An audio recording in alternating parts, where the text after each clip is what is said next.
basic thing you have to do. You can't get around that.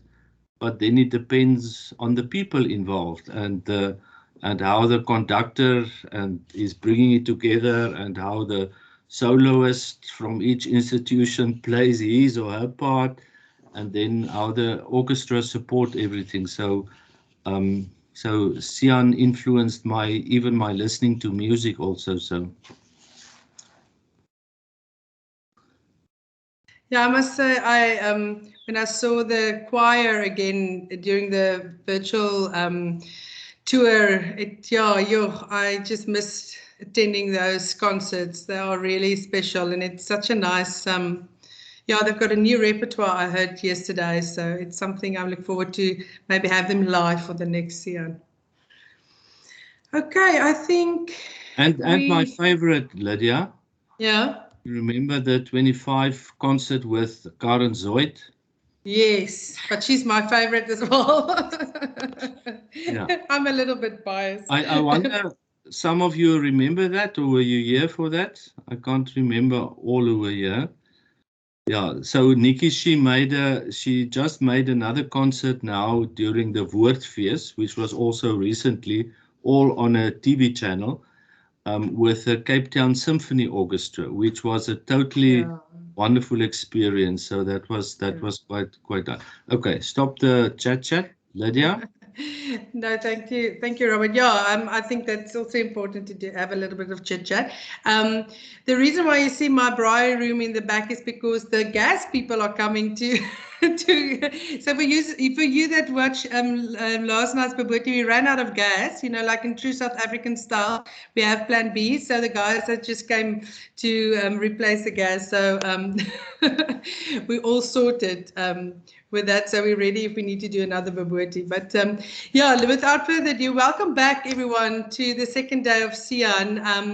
We are very excited for the presentations that are going to take place today, and also hope you are just as eager to again engage in some good dialogue and discussions. We hope that you enjoyed our Baboti session last night, and we really want to tell you, if you liked last night, I mean, we were amateurs, but tonight's wine tasting with Beyer Streeter at Beyerskloof will be real professionals doing the business, and he knows his wine. He's been doing it for over 25 years, even longer. And if you know a little bit about Pinotage, I'm sure he will tell you tonight as well. It's a cultivar that's unique to South Africa, so it will be a really, really special event. And I want to encourage you that even though you don't have Beyerskloof Pinotage, any Pinotage from South Africa or any red wine, just join us tonight. I think it's going to be a really lovely event, and he is such an engaging speaker, and it's something that's so unique to Stellenbosch, and especially to see. And I think we always have enough wine, and we always try to invite you to a wine farm or wine estate. So if you can, join us tonight. The link is on the website. You can join even if you haven't registered, so we hope to see you there tonight as well. And then without further ado, I'm handing over to Dr. Nico Elema, who will kick off today's session, and enjoy the afternoon with us. I think, Robert, are you first? Introduction or something? No, I was just going to do the same, to say we will now listen to Nico. So the AUDA-NEPAD Center was quite an interesting thing that came the way of Stellenbosch University, and we are very fortunate to host it within Stellenbosch University International. And Nico is the manager of the Center for Collaboration in Africa, but also the lead expert for this center, and the organization will be joint for the three partners will be done from Stellenbosch University. And Nico also received some good news this morning, which he hopefully will share at the right spot in his presentation. And something like this sort of came about during COVID. And it's one of the things that is sort of suddenly pushing us in a very interesting direction at SU International. So I hope you enjoy also this presentation, but that first and foremost, that you also see it as opportunities where you as a partner associated with Stellenbosch can perhaps give some input or can become involved in, because the idea is also to have international participants within this center. So Nico, over to you. Thank you very much, Robert. And no, thank you also for the opportunity. It's wonderful to see so many colleagues online, along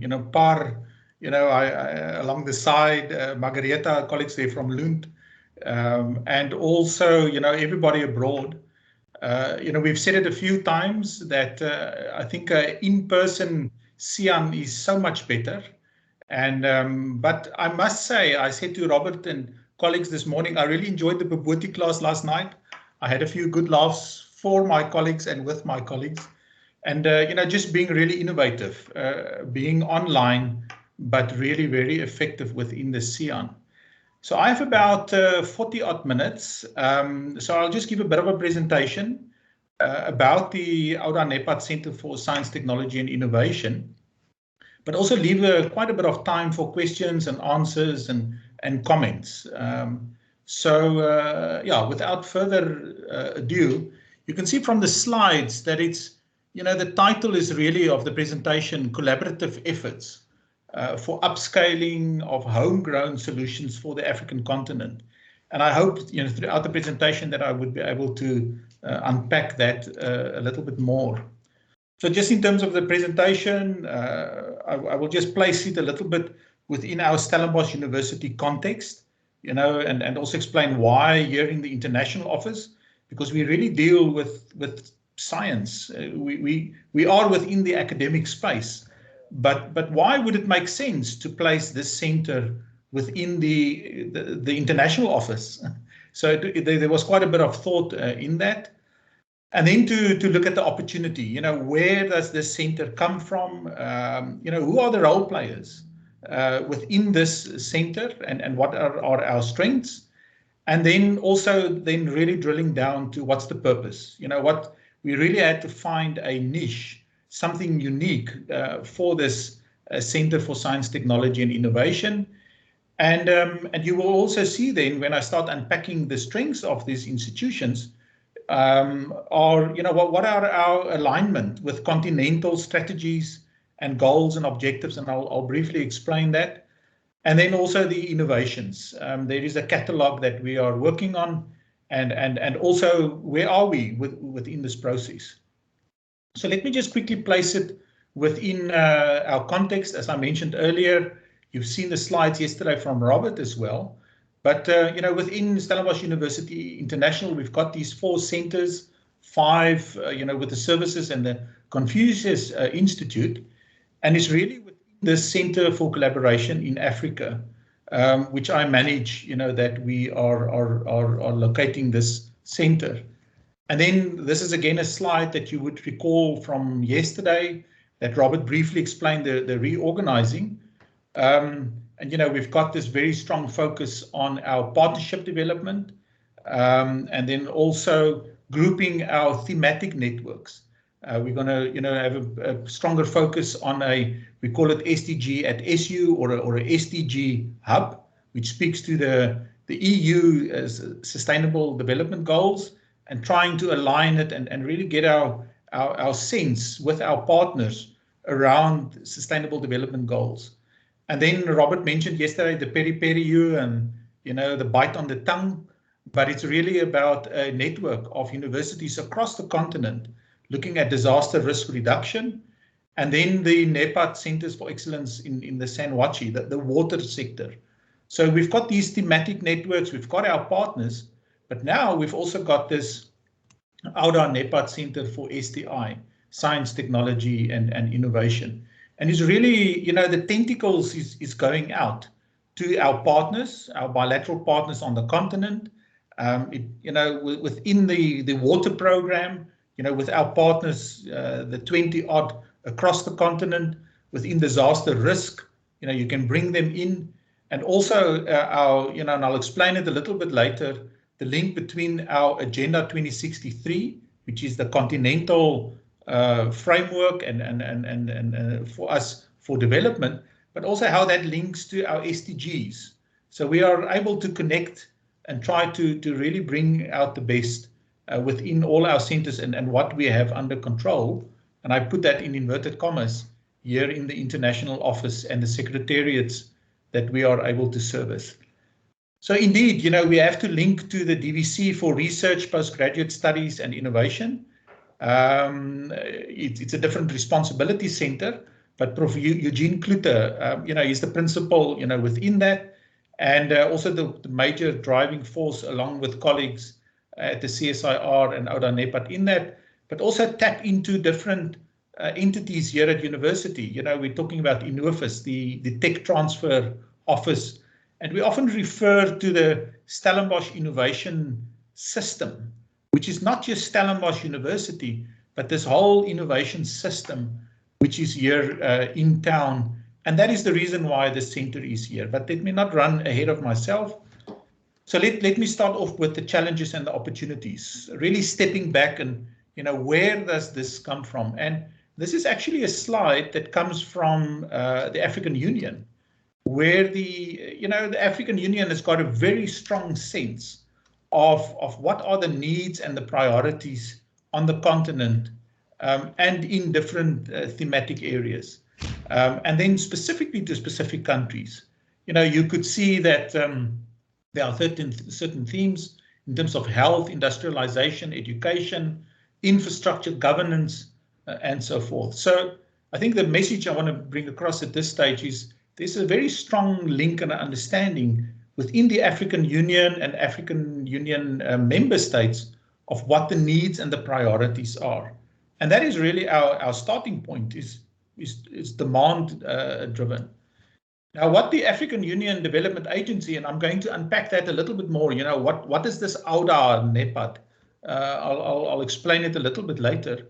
But what they did, they are the African Union Development Agency. So now they are this body within the African Union to roll out the plans and the programs, because member states can't necessarily do it themselves. So the AUDA-NEPAD created these 5 centers of excellence across the continent. You can see that rural resources and food systems is in Dakar, climate resilience in Cairo, human capital and institutional development in Nairobi, and the supply chain and logistics is between Cameroon and Nigeria at the moment, and they haven't finalized it. The countries are putting bids in it.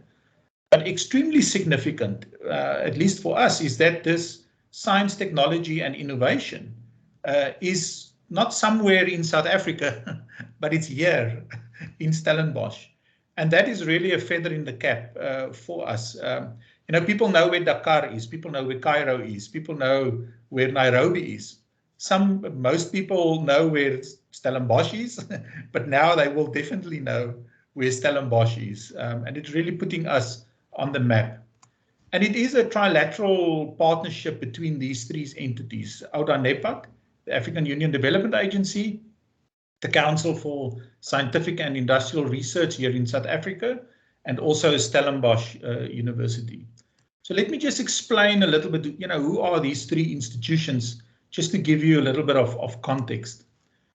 So first of all, AUDA-NEPAD, I've worked with them since around 2010, but they were established as NEPAD, the New Partnership for African Development, in the early 2000s, when our former president, Thabo Mbeki, he really had it on his agenda for African Renaissance, a new age. It was after President Mandela was, in the country, he was the successor, and he really had this agenda for Africa's Renaissance. And that is where NEPAD, this New Partnership for African Development, was born.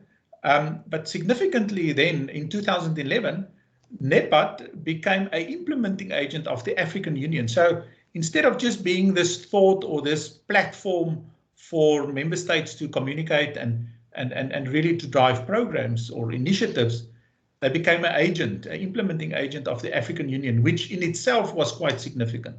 I remember it well, and there was quite a buzz within NEPAD at that stage, because now they're getting a lot closer, a lot more formal within the African Union.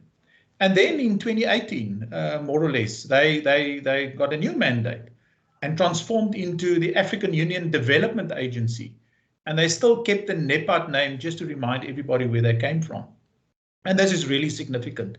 As a colleague once said in one of the meetings, previously the member states could ignore you, but now being the AUDA-NEPAD, the African Union Development Agency, they cannot ignore you anymore. So I think it's quite significant to have them on the table, on the table as well. And you can see their mandate: coordinate and execute priority regional and continental projects, strengthen capacity for African Union member states, and to be this technical interface within the African Union. So definitely a very significant body within the African Union. The second partner, the other partner, is the Council for Scientific and Industrial Research here in South Africa, and also established in 1945. So it's got a long history, and it's a parastatal. It's by Act of Parliament that they were established. And what they do is really a strong focus on directed research that are aligned with South African priorities.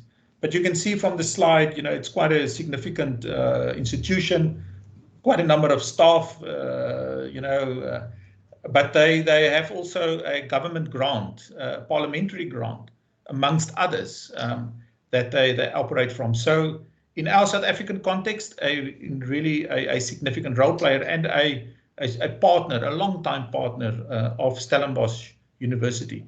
Their main campus is in Pretoria, and then they have a campus here at Stellenbosch, a smaller campus, but a presence here in Stellenbosch as well. And then obviously the last partner, if you don't know Stellenbosch by now, here we are. We are very excited to be part of this AUDA-NEPAD and then to tap into it. And as I mentioned earlier, one of the key reasons for it was the Stellenbosch innovation environment and the broader system. So we are happy to be part of it and to be a significant and equal player, within this trilateral partnership.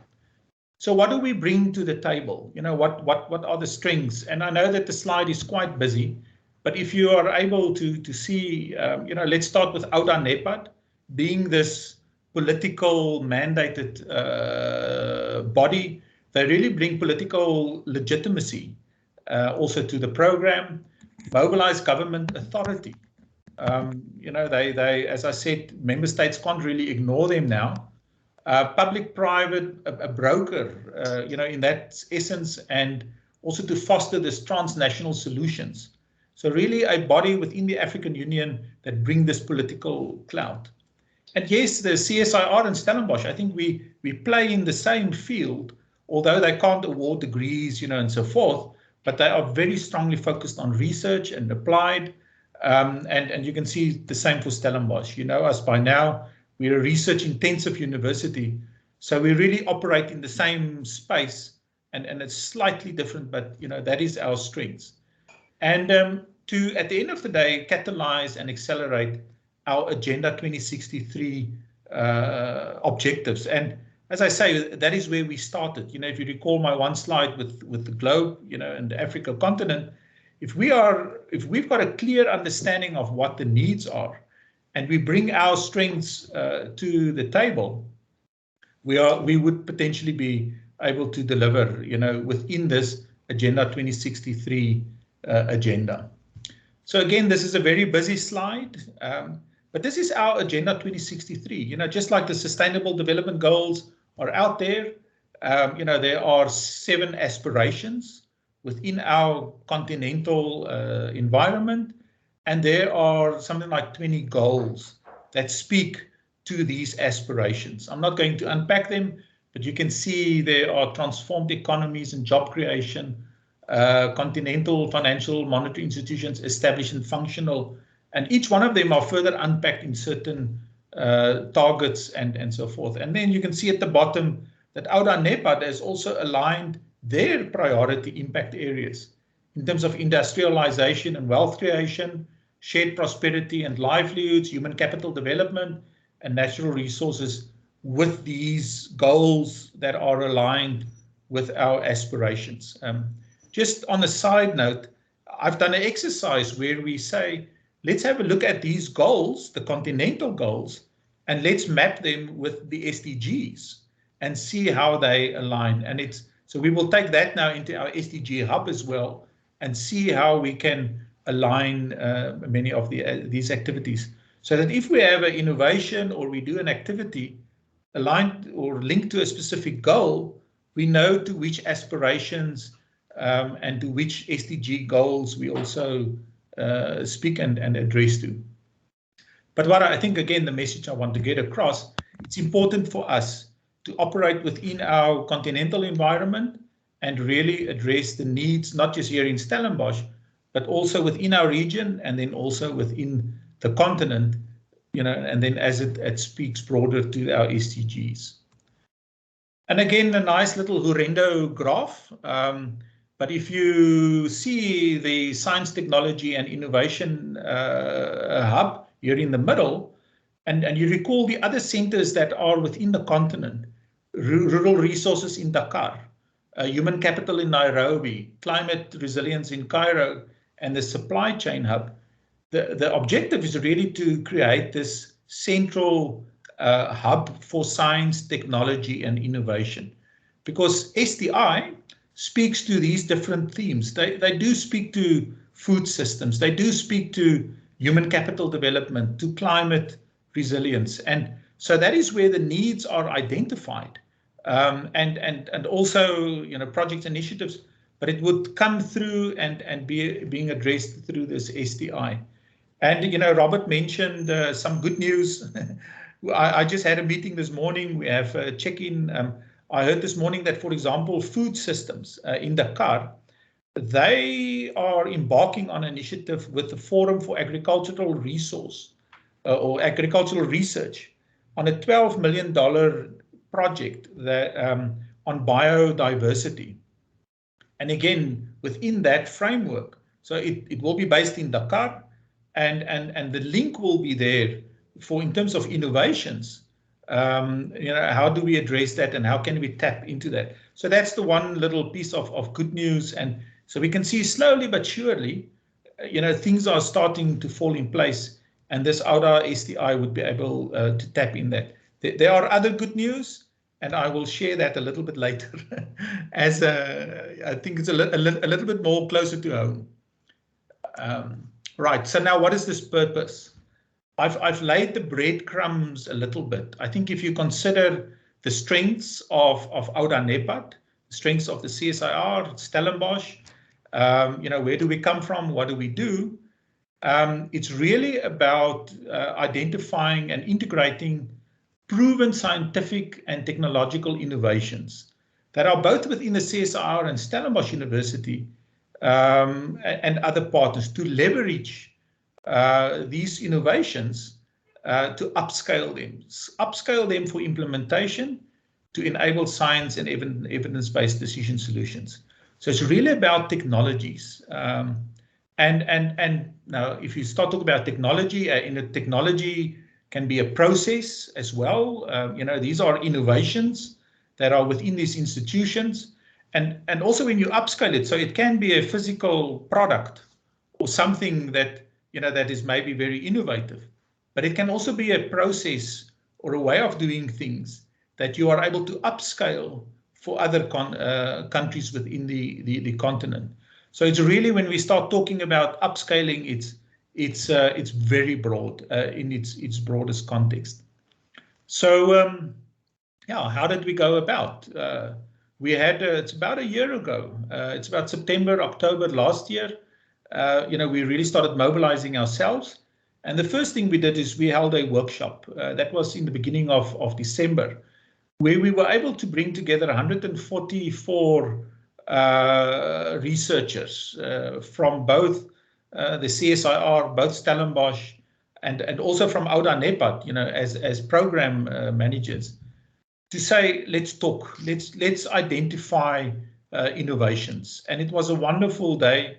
And we ended up with 35 innovations that people were able to present along with these 4 priority areas. And I mentioned them earlier very briefly, but these are the Agenda 2063 industrialization and wealth creation, shared prosperity and transformed livelihoods, the human capital development, and also the natural resources.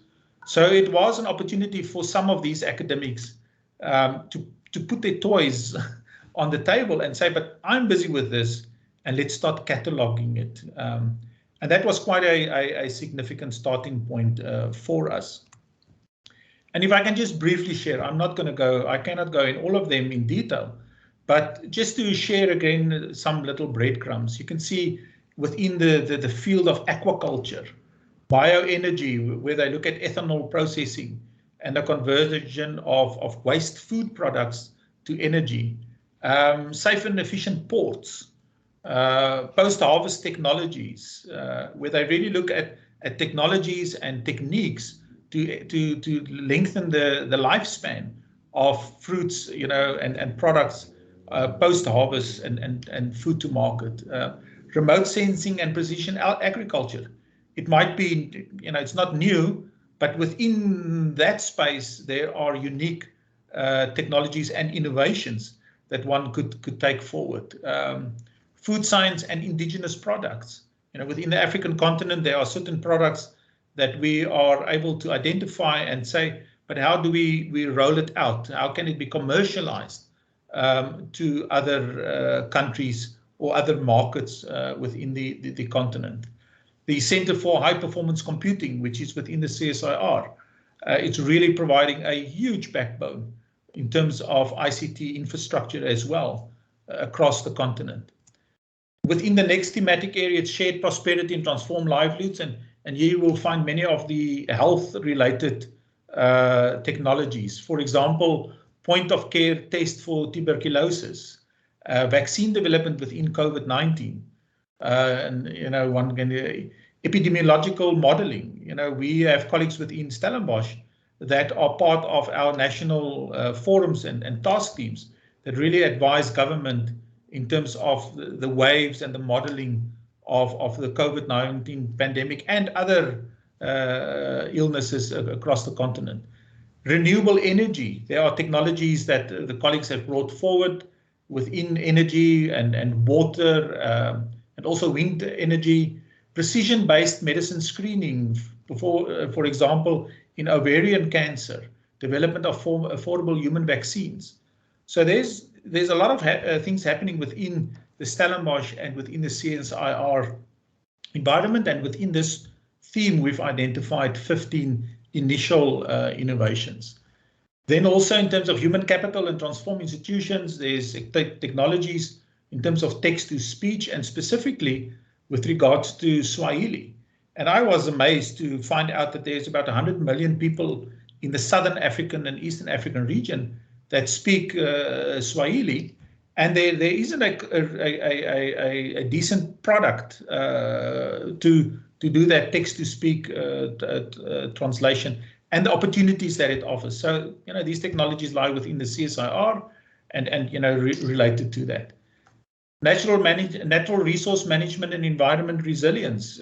Climate change is such a big topic, and there's, within Stellenbosch, we've launched a school for climate studies very recently, and how that would feed into that communities of practice, and colleagues like Professor Guy Mitchley that really part of this process. And then also water purification for rural communities. There are technologies at the moment available that, for a rapid and, especially in times of disaster, that one could create this platform or, implement these technologies for water purification. And it can be upscaled to a certain level. And the colleagues here, it's membrane technologies at Stellenbosch, have developed that, and it's ready to be upscaled and to be customized within the other environments on the continent. So these are just a sense of the initial innovations that we were able to identify. But we know, over the last year, there were other technologies that came about that we would also make part of the catalog. Some of them, it will be a reiterative process. that we bring people along, but it's really tapping into this Stellenbosch innovation process. But I hope I've been able to give you some sense of the initial innovations. And then it's probably pertinent now to share the other good news. I mentioned earlier the AUDA-NEPAD Center for STI. I think our focus here was to look at these innovations, but AUDA-NEPAD mentioned this morning that with the support of the Bill and Melinda Gates Foundation, they have secured an initiative within AUDA-NEPAD. It's a $4 million initiative to look at genome sequencing within the agricultural sector, plants and so forth. And they are going to house that within the AUDA-NEPAD Center for STI. And immediately that creates the door for some of these innovations in our catalog to be applied within that initiative.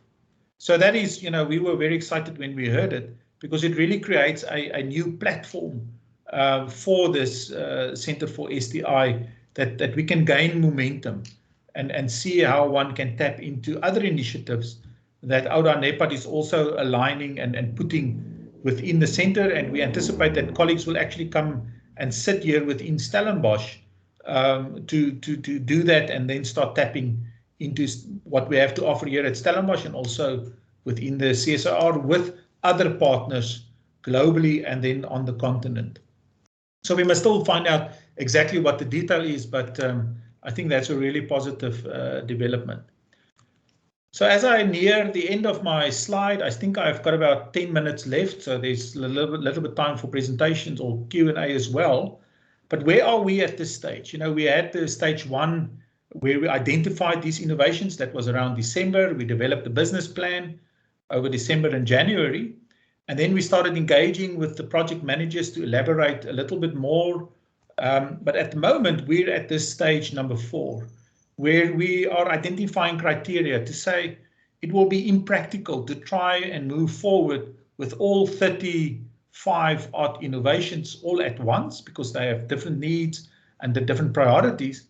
But let us try and identify 4 or 5 initial projects so that we can engage with the project teams and the leads and develop a resource plan. But it's not just resources in terms of funding. In fact, that must be the last category. It's to say other resources that is required, political blockages and so forth. So we are currently going through that, and probably in the next week or 2, we would be in a position to say, out of all 35, here is an initial list of 5 or 6, and let's start engaging with them so that one can move towards this point within the new year to commission projects and really move them forward within this environment where these other initiatives are also coming along. So that is basically my presentation. And Robert, Lydia, I hope there's still about 9 or 10 minutes left for questions and answers, and I gladly take them. Yes, thank you, Nico. Yeah, welcome to go over to Q&A. Any questions?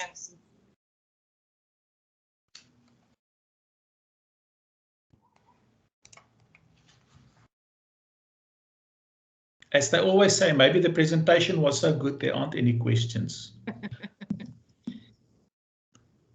I see Par has got a question, and also Robert.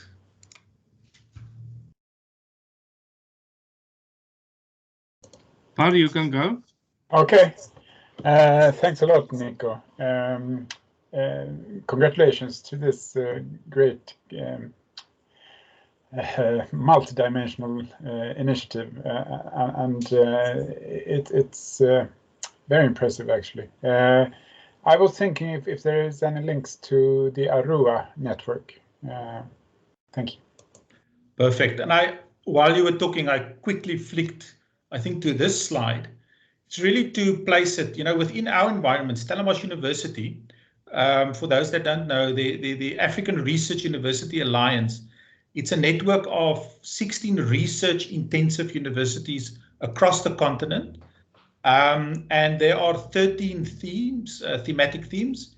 in various, within the natural science, with also in the social sciences. And Stellenbosch hosts the Center of Excellence in Energy, the AUDA Center of Excellence in Energy. So our role in our office, and you can see it up there, AUDA liaison, that's part of our center as well. So we support the Center of Excellence in Energy. It runs within the engineering faculty, and they are moving forward. But we are also part of the broader AUDA initiative. So we support our academics and to stay in touch with AUDA. So this is also one of the reasons why this is the Center for STI is located here, because we've got that link with AUDA. And of course, I think as this program develops, one would tap into AUDA. There might be, I know I can't remember exactly all the centers, but in good governance, it's not always a product, but in processes that one could say, bring it into the AUDA, the AUDA-NEPAD Center for STI, and let's tap into those innovations. So these are still, to be honest, conversations that need to be had. But we are, we're at this, within that conversation, and engage with Prof. Ernest Arrietty. I know that he recently received an honorary doctorate from Lund. So you can help us ring that bell, with him, and to see how one can also link this AUDA-NEPAD Center for STI with the AUDA centers, and see how one can bring, the critical element is always value addition. What's the value add? What can this center bring? And that is the real message that one need to get across so that one can leverage it. I hope I answered your question to a certain extent, Par. Yeah, great. We'll continue the discussions, definitely. Perfect. Nico, I actually want to put Annelies from Ghent on the spot. Annelies, do you see any possibilities for your Africa initiatives at Ghent University to flow in here, flow out, and things like that? Sorry, I actually just had a phone call, so. No, I want to ask if there within at Ghent University, your role within the promotion of Africa, work in Africa, if Yes. you may see a good link to this center perhaps. Yeah, I think so. But at Ghent University, international collaboration is a very bottom-up process. So it all starts from the professors and from the faculties and whether they have an interest. But I could definitely communicate this to some of our professors at the various faculties. And then we have a very strong collaboration with Stellenbosch. So I definitely think that we can share this information. And then I see a lot of room for strengthening the collaboration in this respect. And that is what we as an Africa platform do. We look for synergies, we look for collaboration, also now more and more between the academic world and the private sector, with the NGO world, with the government sector. So yeah, I see lots of opportunities.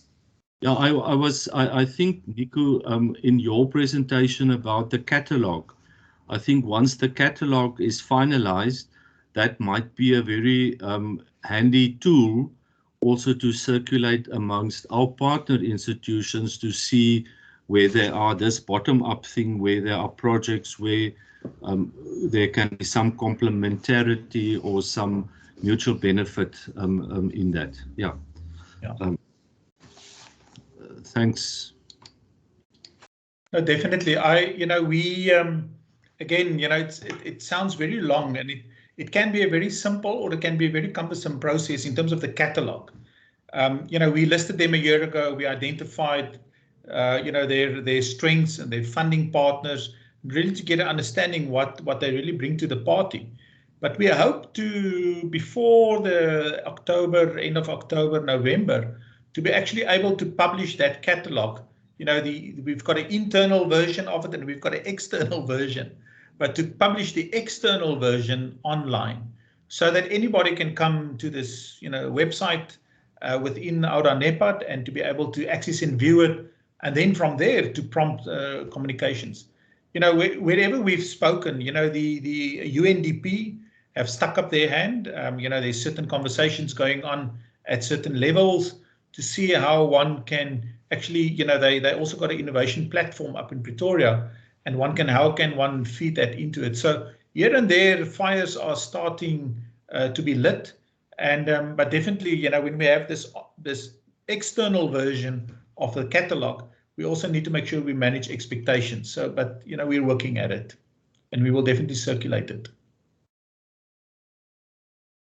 Thanks. We have, I think, time for one more question, one contribution from the participants.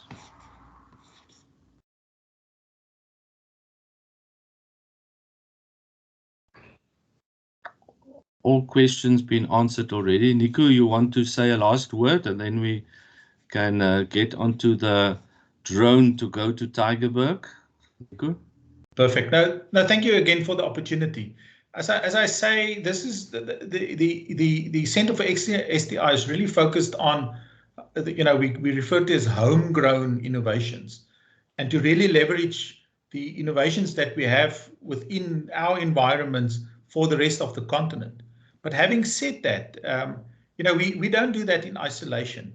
We develop these innovations with our partners globally. And I think that is where, you know, within this platform as well, I can share the message that, you know, there's a lot of ways that our partners can collaborate. And that is one of the reasons why this center at the end of the day landed in the international office, given our strong focus with Africa, but our global partners, and not in an academic environment where it's got its own strengths, but really within our partnership frameworks. So thank you again for the opportunity, and I hope to see colleagues in person next year here in Stellenbosch. Thank you, Robert. Thanks, Lydia. Thanks, Nico. If you can just unshare your slide, that will be awesome. Then I can get the drone going. Okay. So we get back to our university tour. Stellenbosch University do have more campuses than the Stellenbosch campus. The Tygerberg Campus is where our medical school is housed, our Faculty of Medicine and Health Sciences. Then we have a campus close to Saldanha on the west coast, where our Faculty of Military Sciences is hosted, and then also at Bellville Park. It's halfway to Cape Town, where we have our business school, and then a small campus at Worcester, where we do clinical training, mostly also for medical students. So, but we're now going to depart to Tygerberg, where Professor Nico van Pythius, the Vice Dean for Internationalization and Research, and Dr. Nyambura Magwiro is waiting for us to receive us there. So we will travel there, have a quick look and listen to some interviews, and then Nico and Nyambura will take the floor and receive us there. So Lydia, you can start the drone.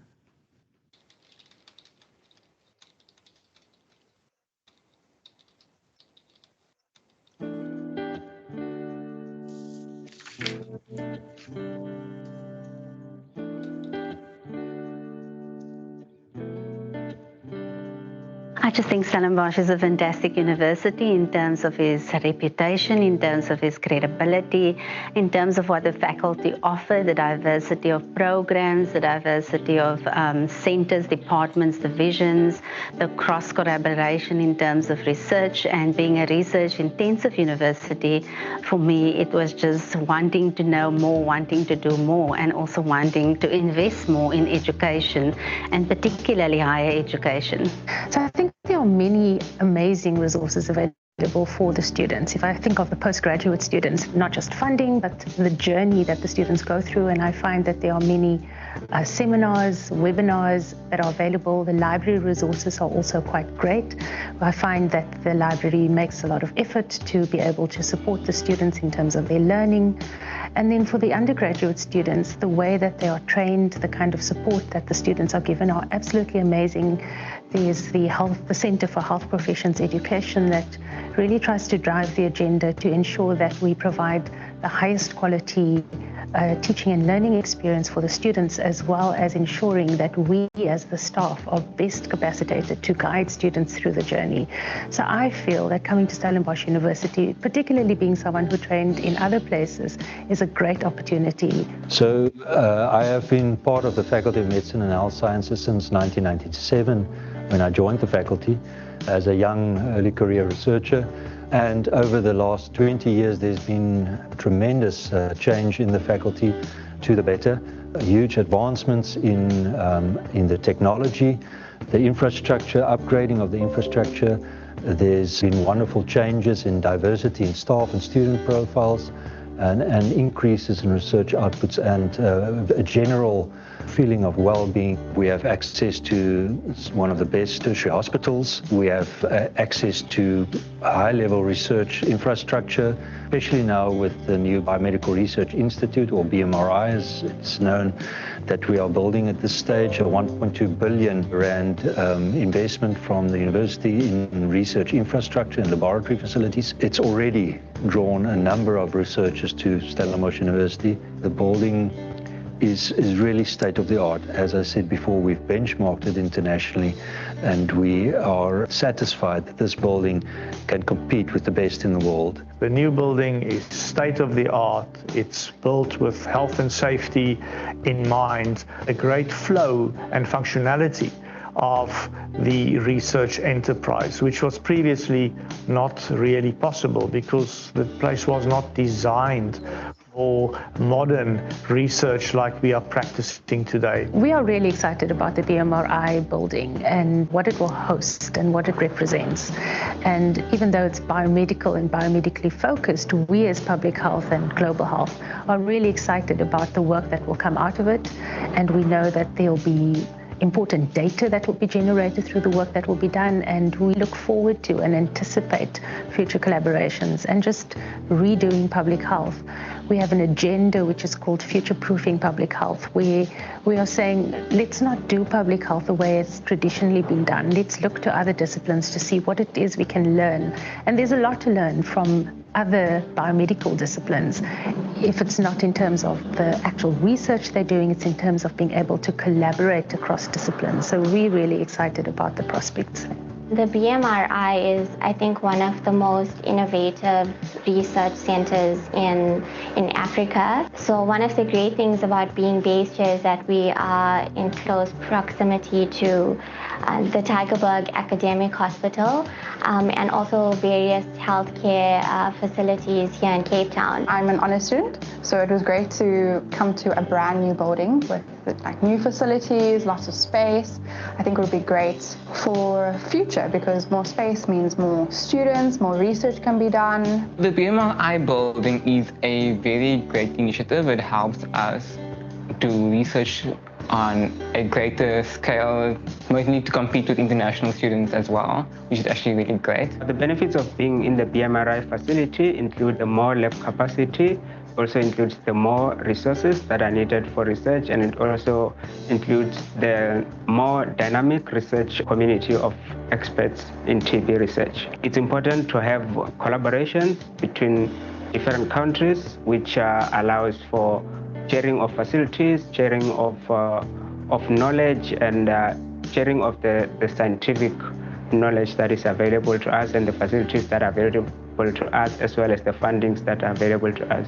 Biomedical Research Institute will be a facility that will attract students and researchers, and we've already seen that happening with the additions of a number of staff members to the Biomedical Research Institute, internationally recognized researchers that want to come here and want to come and do their research here and join the faculty in coming up with the best solutions for the health needs of the continent. The TIO is the international office based at the Faculty of Medicine and Health Sciences, Stellenbosch University. We have a team of 7 practitioners working together, and we facilitate admissions, medical board registration, and institutional partnerships for our undergraduate, postgraduate students and staff. Tygerberg international staff have a busy academic year. We work throughout, trying to admit our students to programs of choice, clinical, non-clinical, and research programs. We support them through application, admissions with our departments and divisions, and then we enable them to arrive safely with the requisite visa and travel support. On arrival, we give them orientation and induction with the team, show them the campus. We support them as much as we can with accommodation, and then we let them start on their programs. We try to give them support with friendship groups and networking, but because it's medicine, it's a busy time for our students. We have a very strong inbound program, and we are working with our partner universities to create exchange opportunities for our students and our staff. That enables us to keep a good balance between outgoing and incoming cohorts. Outgoing, of course, is exposure for careers, for professional development, and also for students wanting to further their training at our partner universities. I was doing my internship back home in the year of 2019, and my mentor there suggested Stellenbosch as one of the best university in Africa. This is why I'm here. But the reason why I stayed is because of the drive the school had showed me for excellency. Back home, we don't really have these facilities. So being here and seeing how advanced it looks is really what got me here. It really is comparable to any American university I've been to, and I can say it's pretty cool. Stellenbosch is the best university in Africa. But it's among one of the best, now second best university in Africa, and research-wise they have a lot of partnerships with international institutions, and they're paving the way. They're showing other African universities how things should be done. We know what to expect really, because things don't change. Patients here and patients back home are similar. They have the similar kind of issues and all. So going in hospital wasn't a bigger issue, but going in a faculty, seeing how university is, and it's definitely different from how we were as undergrads. Internationalization, for me, definitely something which was quite of a high point, really, to choose Stellenbosch, really, because I don't know, I believe you must have heard, Mauritius is a rainbow country as well, just as South Africa, in terms of cultures, in terms of religions and all. That was one of the high points why I chose to come to Cape Town, because I knew that it's not going to be that different from home. You will get the same kind of curries and masalas and all. Of course, meeting new people, that's of course part of learning, part of growing up. And I'm actually so happy that I'm getting so many new friends from other countries of Africa, and it's amazing. Diversity is one of those things that a lot of people claim to want to be a part of, but don't understand that it's something that definitely makes a difference in people's lives. Me and you aren't necessarily the same gender, the same color, we don't have the same background, but that's what makes things interesting. For me, internationalization is very important for me so that I can grow as an individual as well. I definitely see the benefits. Our online presence, whether you're somebody who's more social, or even just when it comes to having connections with people, when it comes to academics or meetings or whatever the case may be, has become a lot easier, which has really been a benefit. The productivity has really increased just because things have been online, and it has really afforded us the opportunity to connect with people we won't necessarily have connected with if the online presence wasn't there. Enjoy and take the blessing that it is being on Tiger Island. I know you would have wanted to be in this huge space or whatever the case may be, but Tygerberg is a community, and within that community we make sure we take care of each other, and it's something that isn't really seen on other campuses and or other institutions. So take that and make sure that you don't take life too seriously. Take your academics seriously, but don't take life too seriously, and really lean on your colleagues as well as your seniors. It'll do you good.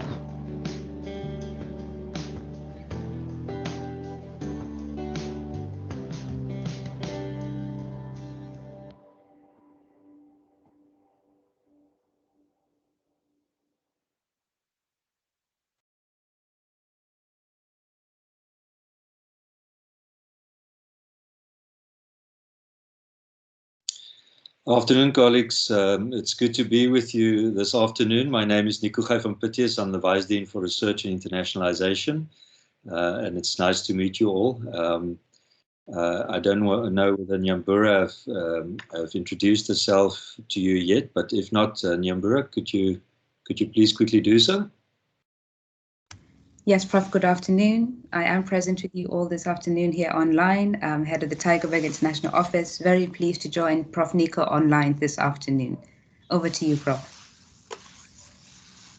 Thank you, Nyambura. Colleagues, so we have a couple of minutes, and I thought, apart from the video, to just maybe show you a couple of slides as a further introduction to our faculty. So if you just bear with me for a second, I'll try to get that slideshow up and running.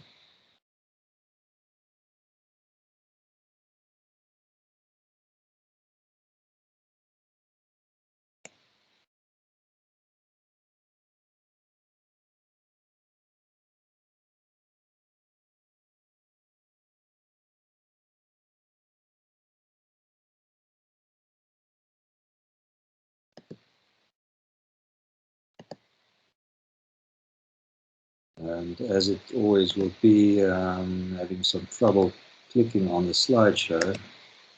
So while Nico is working on that, I just want to come in here and say Nico was the chair of the committee who wrote the internationalization strategies. So if there's any problem, you should also blame him for that. But so Nico is a good internationalization colleague for the institution in terms of the role he played within the policy that we've developed. So you have the slides. I've helped you to bridge the gap. Thank you, Robert. I hope you can see this, colleagues. Can someone just confirm that it's on your screen now? It's on screen, Prof. Okay, great. So you saw some video footage there of the faculty. It's located directly next to the Tygerberg Hospital, which is one of our large tertiary hospitals in the Western Cape. And I'm just going to give you a brief additional few key facts from the faculty that wasn't highlighted in the video. So the faculty is more than 60 years old. We've got 15 academic departments with a number of divisions within them, a number of centers, bureaus, and institutes, and a very pioneering rural clinical school that have been very beneficial to the faculty in terms of rural training of our MBCHP and other graduates. We do world-class specialist training. Our research agenda is shaped by strategic research focus areas that I'll highlight just now, which address the major health challenges on the continent. And we are very proud of being innovative in terms of our teaching and learning practices. We try to mold competent, caring, ethical health professionals. We are proud to say that we are a very diverse environment and that we have extensive strategic international collaborations and also local partnerships. We've got more than 4,000 students in the faculty, about half of which is postgraduate and the others undergraduate students. We graduated around 50 PhD students per year and have a diverse student body, as I mentioned earlier. 6 undergraduate programs, including medicine, physiotherapy, OT, dietetics, speech, language, and nursing. And our postgraduate offering masters and doctoral programs and honors degrees and medical specializations and subspecializations. This is our management team, the Dean, Professor Volmink, in the middle.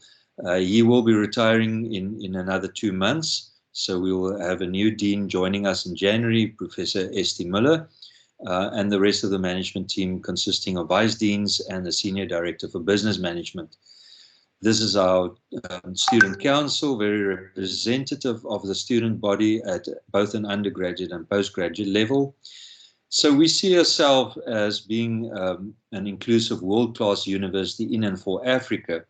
And I like this quote from our colleague from UNISO, who says that the African university must be distinguishable by what it does in research and other areas in solving pressing African problems and challenges, which, as we know, in our interconnected world, is not always purely African and is always applicable to the rest of the world. We do live in one of the most beautiful places in the world. However, we also live in one of the places with the highest incidences of infectious diseases, such as HIV and TB, but also alarmingly rising levels of non-communicable diseases, such as cardiovascular disease, cancer, diabetes, and then also a large amount of traumatic injuries, trauma. These are a number of major colliding, interacting epidemics, and now on top of that also, as you all know, COVID. So we do, as a Faculty of Medicine and Health Sciences, have a very specific and unique role to play on this continent to address all of these local and global health challenges. As the Vice Dean for Research, my research strategy is to ensure that our researchers have an optimal environment for research innovation, and I'll highlight some of these things now, and that our researchers themselves produce the world-class research so that we can make a difference to the world. This is the Research Development and Support Division and affiliated offices, and you could see Nyambura's office on the right-hand side there, the Tygerberg International Office. We do have animal research facilities, other offices including health research ethics, the doctoral office, capacity development, grants management, etc. So everything you need in a complex structure in a Faculty of Medicine and Health Sciences, everything necessary to ensure that research and internationalization is supported to the highest level. I like this quote by Eli and Edith Broad, which said, we became convinced that the combination of the brightest minds in science and medicine, coupled with world-class facilities and cutting-edge technology, holds the potential to unlock the mysteries of disease. And I've highlighted some of the key components there: brightest minds, world-class facilities, cutting-edge technology. And at our faculty, we include a couple of other things, which include access to samples and populations, and a focus on equity and making a difference to the people we represent and serve. So our faculty try to address the top three challenges in health in our environment, which is the quadruple burden of disease, improving the performance of the health system, and addressing the social and ecological determinants of disease. And therefore, we have a number of main research themes, which includes infectious diseases, maternal and child health, mental health, non-communicable diseases, violence, injuries, trauma, rehabilitation, health system strengthening, and health and society. And to address all of these research themes, we have a large number of research entities, which you see listed on the side there. These entities ensure that we have high-level research outputs in all of these main research themes. I said earlier that we would like to draw the brightest minds in the world. We have a number of chairs, South African research chairs, other chairs in different areas of research, many of them in tuberculosis, which is our strongest research focus area, HIV, psychiatric disease, and others. World-class facilities was the second thing that we highlighted, and you've seen in the video that we showed you earlier, the Biomedical Research Institute, which is a 1.2 billion rand investment into research infrastructure in the faculty, and really will cover a large number of biomedical research areas, focus areas, human genetics, bioinformatics, clinical genetics, etc. It will also host a large biorepository and other high-level equipment. So we focus on state-of-the-art equipment. We've got a surgical skills training laboratory of another a couple of 100 million rand that we use to train our registrars in surgery. We have, as I said before, a large facility with a state-of-the-art Hamilton BIOS, robotic automated sample management and storage system for biobanking. With all of these infrastructure, technology, and people in place, we feel that we would be able and are already producing high-level research for the continent and the world. Our ultimate aim is to create knowledge that will promote health and development, not only locally, but also on the continent, the rest of the world, as I said before.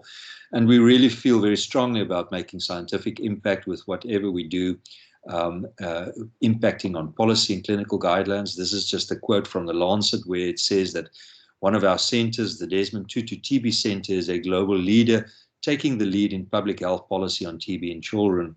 And there are many of these type of examples in our faculty. We feel that it's important to impact the communities that we work in. We do not see them as only sample providers or data providers, but really feel that it's important to make a difference to the people that we are involved in, and that is important to us as a faculty.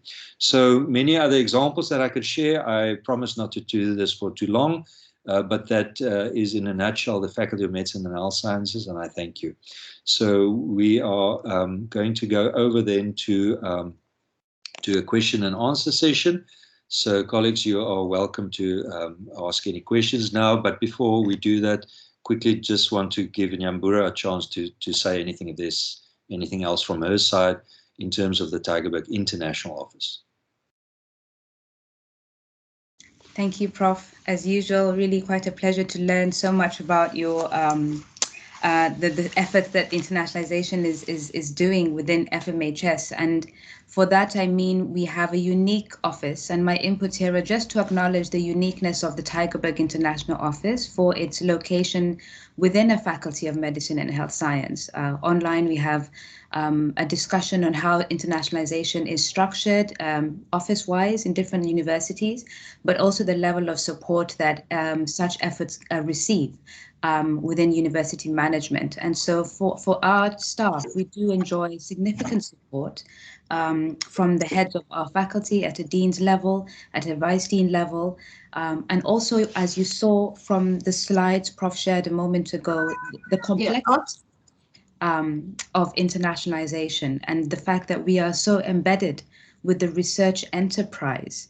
And then the third point, before I conclude, is the size of the faculty and the really wide disciplinary spread, very at a specialized level, but also very generally in terms of the significant geographical, but also topical themes that each of our departments and divisions address. So internationalization in that sense for us has to be very well considered and thought out.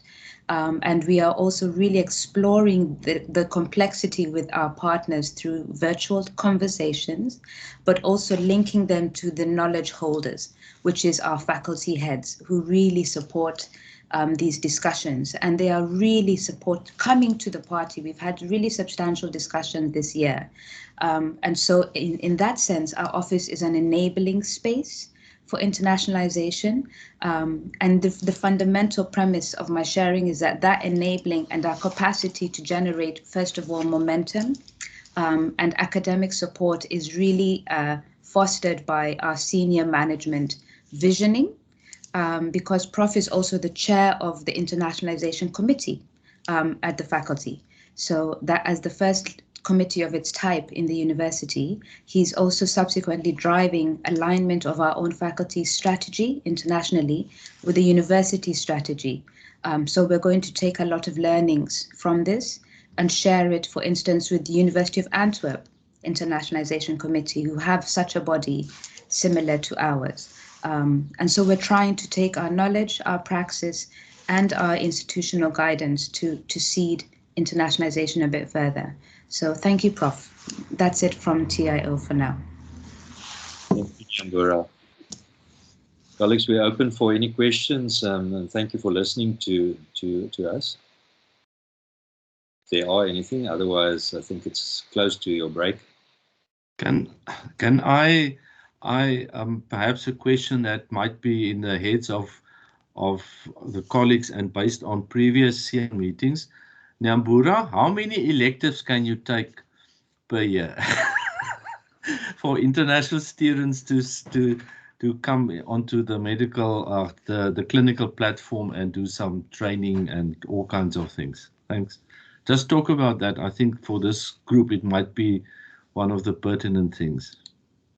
Okay, sure, I can share that. So strategically, our targets are set by what the environment is permitted to receive internationally. So at a research level, it's very specialized people coming from aboard. So the excellence is really on the capacity of our university to foster those center connections, which our university heads do. At a clinical level, we are driven by available elective spaces. So our Vice Dean, Therese Fish, and her colleagues at the province coordinate availability of elective training spaces on the clinical platforms in the Western Cape. So we have in any given year received from 200 to 300 undergraduate electives. And in COVID, that was again impacted by policy, but also by existing travel restrictions. So strategically, again, the number is determined by the viability of clinical training to happen in such a risky environment as well. And so the Dean's management team leads that kind of risk assessment for us to determine whether or not we can offer spaces to international candidates. Everybody who agreed was highly specialized and were permitted to operate on our clinical platforms by our dean and his team.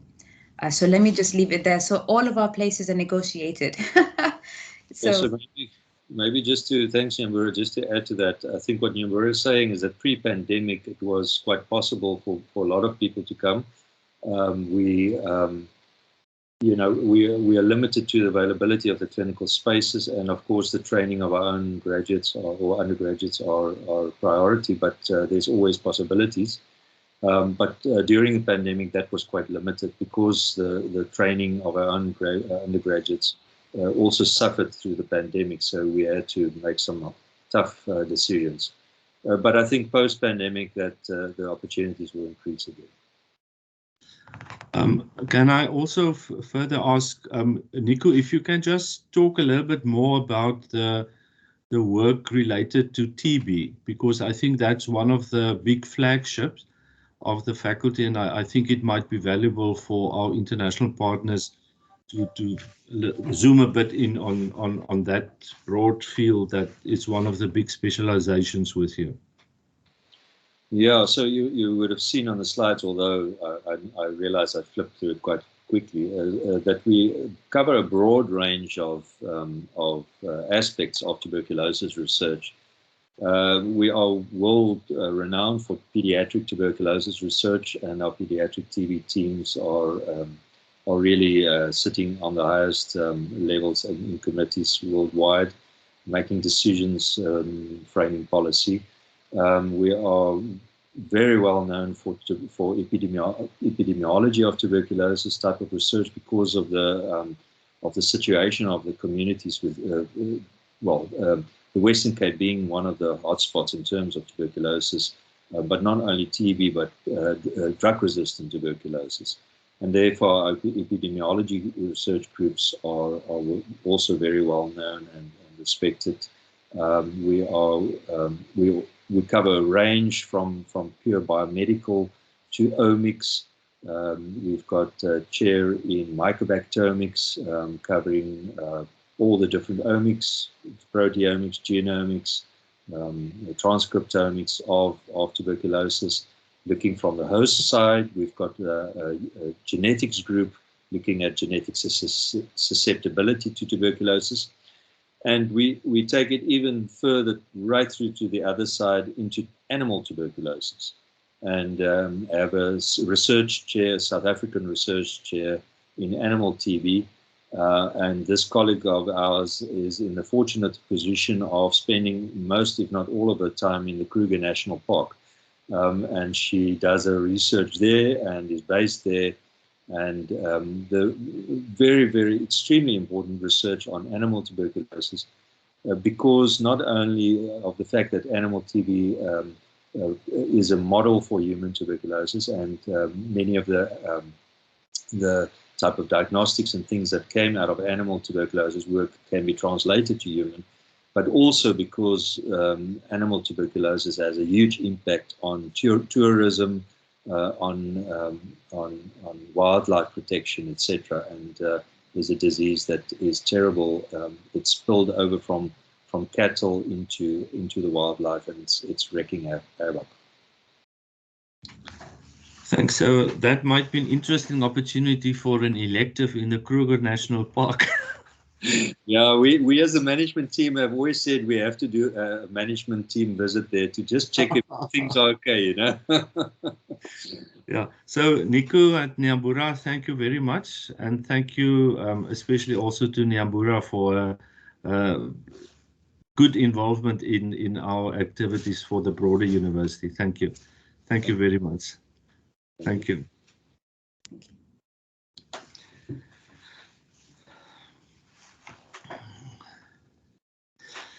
Good. Lydia, I think we've got a short break now again, so you can yes, tell us what to do and how people can contact Nyambura, or Nyambura can just put a email or something in the chat. But yes, Lydia, over to you.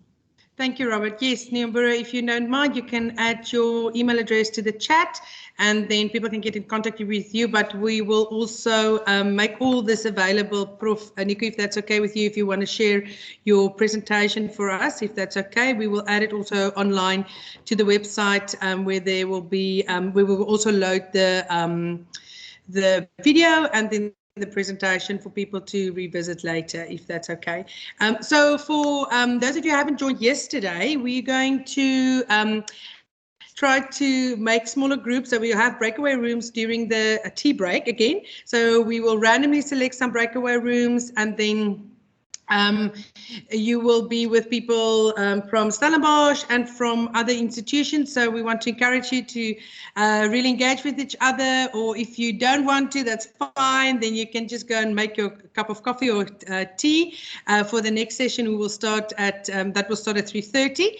If you do by any chance manage to leave the session and that takes you out of the session completely, don't worry, you can just log in again with the same login link that you've used for the start of the session. So just join us again at 3:30. But for now, please feel free to have a little bit of informal chat with people from SIAN. So I'll create the breakaway rooms, and then we'll see you soon.